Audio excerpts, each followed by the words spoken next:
Chapter 1. Congratulations. Congratulations. You've been born as Medusa, not as a person, not as a daughter, not as someone who will be allowed to breathe freely, but as a pre-written tragedy. A vessel carved by fate before you even learn to stand. A symbol condemned long before you understand the weight of the word curse. From the moment you open your eyes, you can feel it, the way the world's breath catches when it looks at you. Not in awe, not in affection, but in hesitation. It's as if the very soil beneath your cradle senses that you are a thread the gods will pull, a life they will twist, a story they will reshape into something unrecognizable. You grow up watching people speak to you the way they speak to a storm on the horizon. Respectfully, carefully, pretending not to fear what they cannot control. Even in childhood, you feel that distance. Their kindness is cautious, their gestures are rehearsed. When they smile, it never reaches their eyes. When they touch your shoulder, their hand trembles before it lands. And though you try to ignore it, a quiet truth follows you everywhere. No one looks at you without expecting something from you. Fear, beauty, prophecy, doom. They mold you into shapes you never agreed to wear. Before your curse ever touches you, the world already treats you like an omen. Chapter 2. The Weight of Beauty.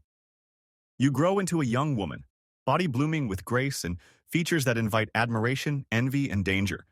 Beauty becomes a chain wrapped in silk, soft on the surface but tightening with every gaze. Even the gods begin to notice, and the attention of a god is never a blessing.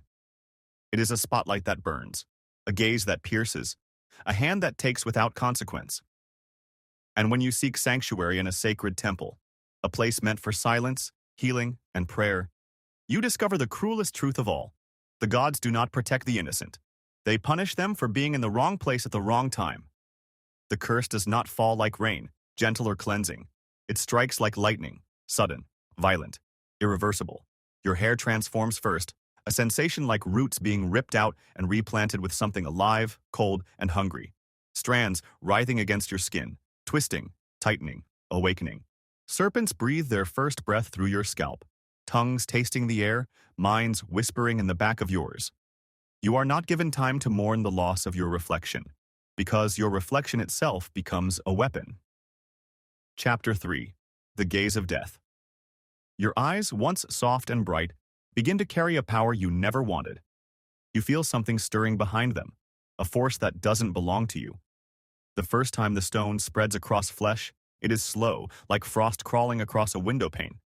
Silent. Unstoppable. Final. There is no scream, no warning. Just a life turned into cold, still stone in front of you. And the guilt begins to rot inside your chest like a wound that refuses to close. You didn't choose this. You didn't want this. But every breath becomes a risk. Every tear becomes dangerous.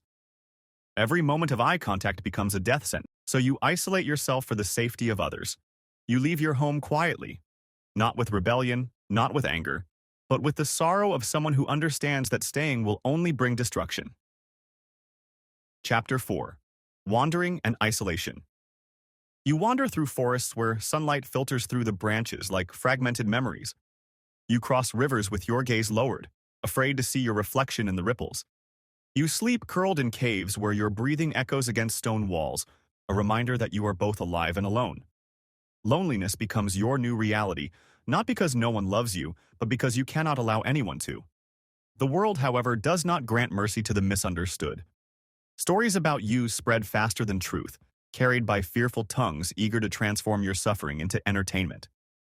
You become a monster in the mouths of strangers, a creature who turns men to stone for pleasure, who guards her cave with malice, who deserves to be slain for the glory of heroes. No one asks where your curse came from. No one wonders what you lost. No one imagines the nights you cried quietly so the serpents wouldn't stir. You become a myth the world can shape however it wants. And the world chooses cruelty. Chapter 5. The Arrival of Heroes. The heroes arrive not as rescuers, not as seekers of truth, but as executioners eager to carve their names into history. They step into your home with the confidence of men who believe they are righteous, armed with blades and blessings and the assumption that your existence is an affront to theirs. Each footstep they take echoes through your cave like a countdown. They do not see your trembling hands. They do not hear your whispered pleas for them to turn back. They do not understand that every stone statue scattered across your cave is a grave you never wanted to create. They see only a monster. And so, you defend yourself, not because you hunger for death, but because they hunger for your defeat.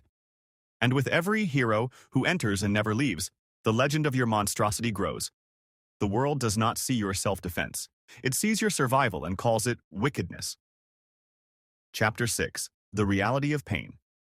You learn that your pain is irrelevant to those who want a story. You learn that your humanity is invisible to those who arrive expecting a villain. You learn that no matter how softly you live, the world will crush your gentleness to preserve its myths. Time loses meaning when every day is a repetition of the same misery. Hunger, silence, fear.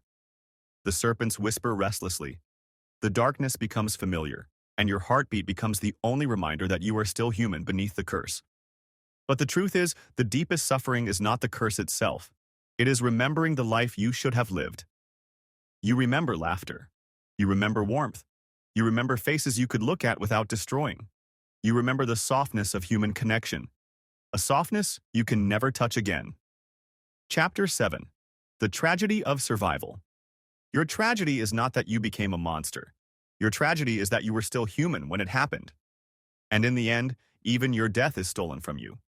Your severed head, rather than being laid to rest, is carried like a trophy, a weapon, a relic of terror. Your suffering does not end with your last breath. It is used long after you are gone, wielded by mortals who never knew your name. Your entire life becomes a cautionary tale, a symbol, a myth rewritten by those who never saw your tears. You are remembered not as a victim, not as a woman wronged by divine cruelty, but as a monster whose death defined a hero's greatness. Chapter 8. The Curse Beyond Life. And that is why it truly sucks to be born as Medusa. Your fate was written before you even opened your eyes. What was once beauty became a target, and a god's attention shattered the life you could have had. The curse you bore punished you for simply existing, forcing you into isolation to keep others safe, yet turning every act of protection into another legend of your supposed brutality. Men hunted you to polish their reputations, and the world chose to celebrate the story of your monstrosity while ignoring the truth of your suffering. Even in death, you were denied peace, condemned to live on in tales and whispers. You were never allowed to be human. Only a symbol, a caution, a warning. And the cruelest truth is that while the name Medusa lives forever, the girl who once laughed, dreamed, and hoped is all but forgotten.